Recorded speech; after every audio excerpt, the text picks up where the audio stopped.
স্বরাষ্ট্রমন্ত্রী বলছেন এখনো আসাদুজ্জামানের বিরুদ্ধে অভিযোগ উত্থাপন হয়নি।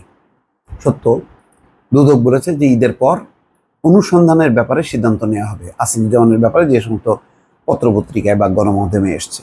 যেহেতু মন্ত্রী দায়িত্বশীল অবস্থান থেকে ঠিকই বলেছেন উত্থাপন হয়নি, কিন্তু তিনি ইঙ্গিত দিয়েছেন যে তাকে ডাকা হলে বোঝা যাবে। আমি একটা বাই দ্য বাই ছবি দেখলাম, এই আসাদুজ্জামান মিয়ার আসলে যখন নাকি তিনি একেবারে খুব ডাকসাইটের ডিএমপি কমিশনার ছিলেন তখন, আর এখন অবসরের দুটি একেবারেই ভিন্ন রকমের চিত্র।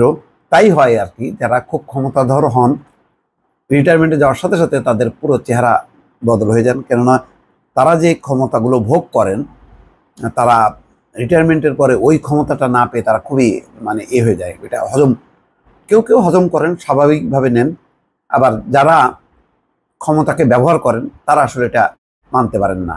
তেমনই একটা দৃশ্য, দুটি পাশাপাশি ছবি দেখে আমার মনে হলো। যাই হোক, এখন স্বরাষ্ট্রমন্ত্রীর কথায় আসি। তিনি বলছেন যে আমি যতটুকু জানি অনুমান ভিত্তিক কথাবার্তা চলছে। বৃহস্পতিবার দুপুরে সচিবালয় দপ্তরে সাংবাদিকদের প্রশ্নের জবাবে তিনি এই কথা বলেন। সাবেক আইজিপি ও ডিএমপি কমিশনারের সম্পদ নিয়ে আলোচনা চলছে। আইন শৃঙ্খলা বাহিনীর ঊর্ধ্বতন কর্মকর্তারা যখন অবসরে চলে যাচ্ছেন তখন তাদের অবৈধ সম্পদ নিয়ে প্রশ্ন উঠছে। যখন চাকরিতে থাকেন তখন এগুলো নিয়ে প্রশ্ন ওঠে না। স্বরাষ্ট্রমন্ত্রী হিসেবে আপনি এটার দায় এড়াতে পারেন কিনা এমন প্রশ্ন তিনি বলেন, আপনি যেগুলো বলেছেন এখন পর্যন্ত কোনো মামলার গ্রেপ্তারি পরোয়ানা, কোনো রায় আমাদের কাছে আসেনি। আমি যতটুকু জানি অনুমান ভিত্তিক কথাবার্তা চলছে, এখনও তার বিরুদ্ধে সঠিকভাবে কোনো অভিযোগ উত্থাপন হয়নি। যেগুলো শুনেছি তার অবৈধ সম্পত্তির কথা, তাকে তো ডাকা হয়নি।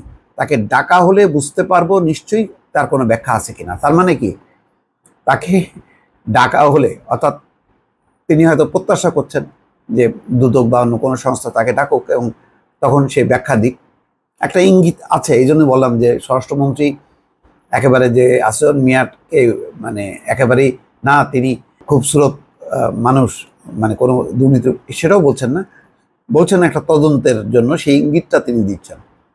আসাদুজ্জামান মিয়ার আয়ের উৎসের বিষয়ে স্বরাষ্ট্রমন্ত্রী বলেন নিশ্চয়ই তার আয়ের কোনো সোর্স আছে, না হলে সেই বা এরকম অপকর্ম করবে।